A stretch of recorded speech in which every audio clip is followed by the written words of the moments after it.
The bones of the skull show numerous foramina for the entry and exit of various structures. These are very important from examination point of view as well as clinical point of view. The foramina in the anterior cranial fossae are the groove for the superior sagittal sinus,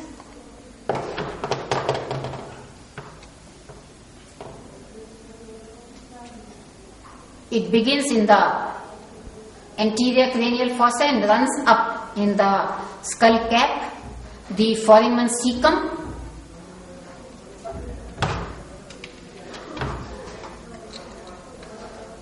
present between the frontal crest and the crista galli. It is usually blind, but it may have an emissary vein from the upper part of the nose to the superior sagittal sinus. The anterior ethmoidal foramen. The anterior ethmoidal foramen gives passage to anterior ethmoidal nerve and vessels, whereas the posterior ethmoidal foramen only gives exit to the posterior ethmoidal vessels. The foramina of cribriform plate of ethmoid give entry to 10 to 12 olfactory nerve rootlets. This is the first cranial nerve. Behind it is the optic canal, which gives passage to the optic nerve, which is the second cranial nerve, and the ophthalmic artery, which is a branch of the internal carotid artery.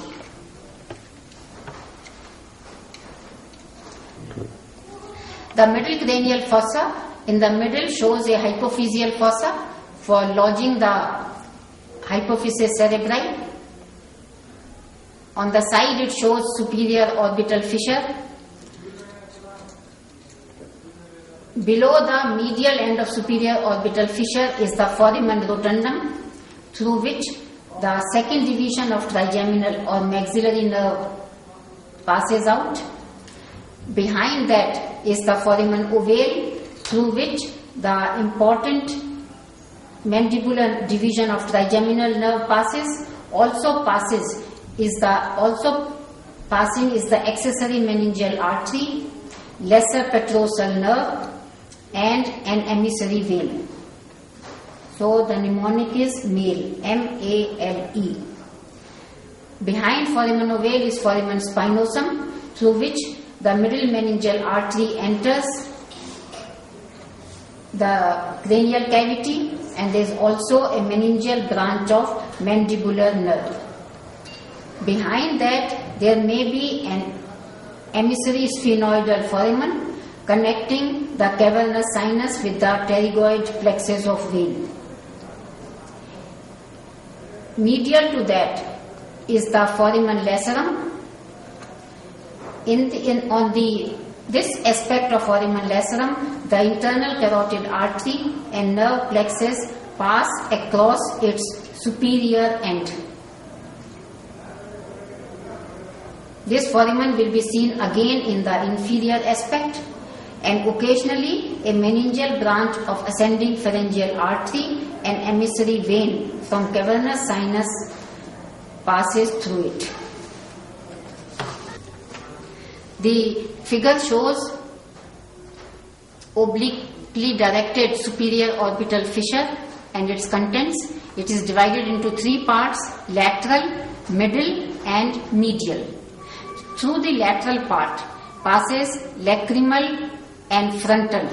These are branches of ophthalmic division of trigeminal and the trochlear, the fourth cranial nerve, the superior ophthalmic vein, and the recurrent meningeal branch of lacrimal artery, which in turn is a branch of the ophthalmic artery. The middle part gives passage to upper and lower divisions of the oculomotor nerve, the nasociliary nerve, which is a branch of ophthalmic division of trigeminal, and lastly the sixth cranial nerve, the abducent nerve. Through the medial part passes only the inferior ophthalmic vein. Also seen in this figure is the optic canal containing the optic nerve and the ophthalmic artery. The figure shows the hypophyseal fossa enclosing or housing the important hypophysis cerebri, and this hypophysis cerebri is covered by a fold of dura mater which is known as the diaphragma cellae. This diaphragma cellae prevents the weight of the brain from crushing the poor pituitary gland. This figure shows the trigeminal ganglia lying on the medial part of anterior face of petrous temporal bone. Seems to divide into three branches: the ophthalmic, which leaves it through the superior orbital fissure; the maxillary, which leaves through foramen rotundum; the mandibular, which leaves through foramen ovale. The deep motor root is seen on the deeper aspect, and still posterolateral to it is the foramen spinosum, which gives entry to the important middle meningeal artery.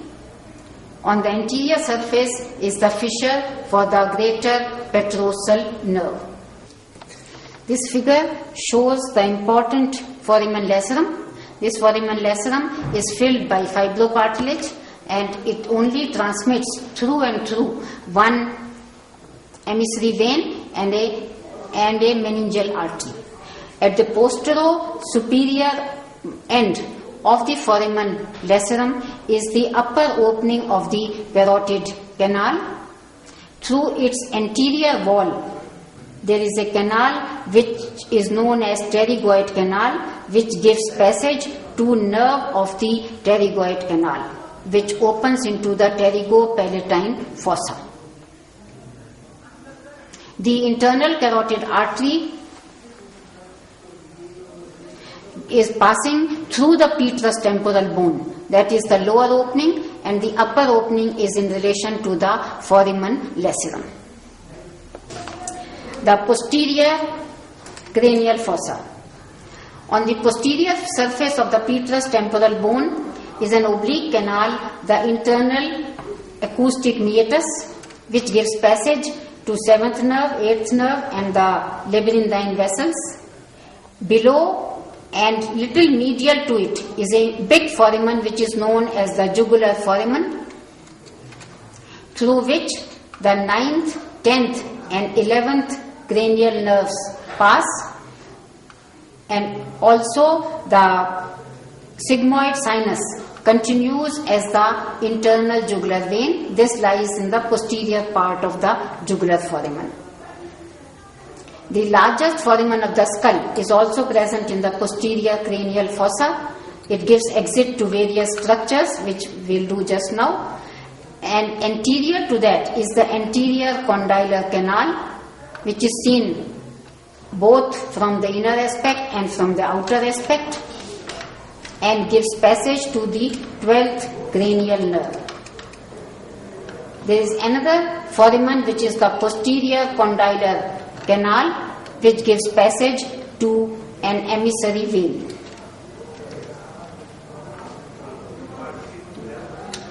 Figure 9.7. The figure shows the foramen magnum, which is narrow anteriorly and wide posteriorly. Through the narrow part, structures passing are the apical ligament, the upper band of the cruciate ligament, and the membrana tectoria. Through the wider part passes the junction of the medulla oblongata with the spinal cord and its 3 meninges. Through the subarachnoid space passes the vertebral artery, one on each side, and the vertebral artery gives branches. The anterior spinal joins to form a single anterior spinal artery, and the posterior spinal artery remains separate, and also Entering the cranial cavity is the spinal root of the accessory nerve. Between the vertebral artery and spinal root of accessory nerve is the first tooth of the ligamentum denticulatum.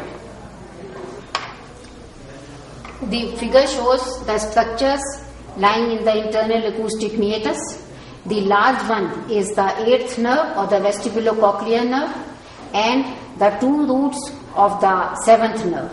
The sensory root is interposed between the motor root of the 7th and the 8th nerve. And we have the labyrinthine vessels.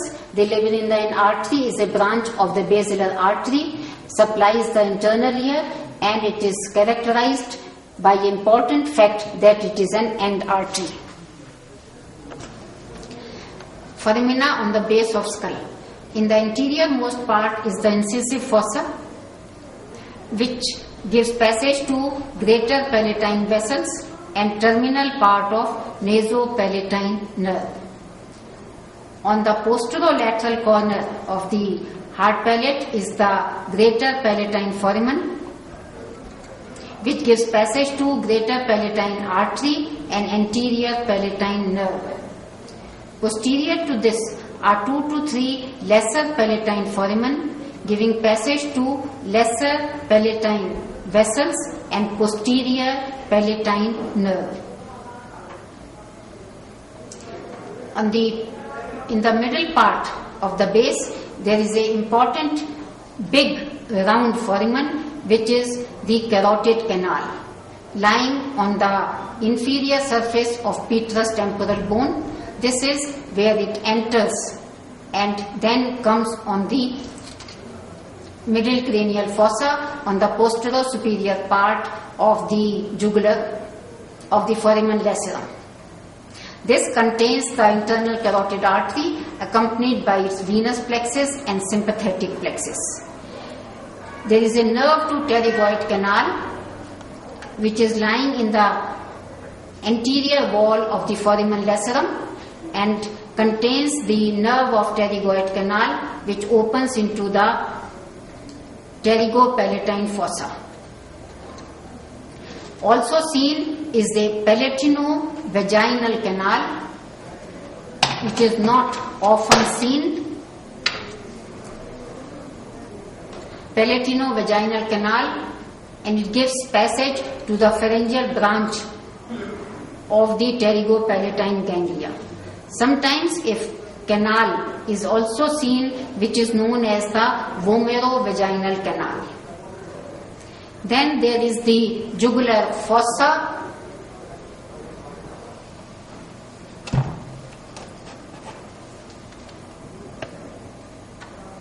posterior part contains the beginning of internal jugular vein, and anterior to that there is the exit of 11th, 10th and 9th nerves.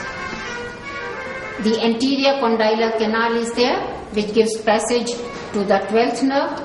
Important foramen, very important foramen, is the stylomastoid foramen,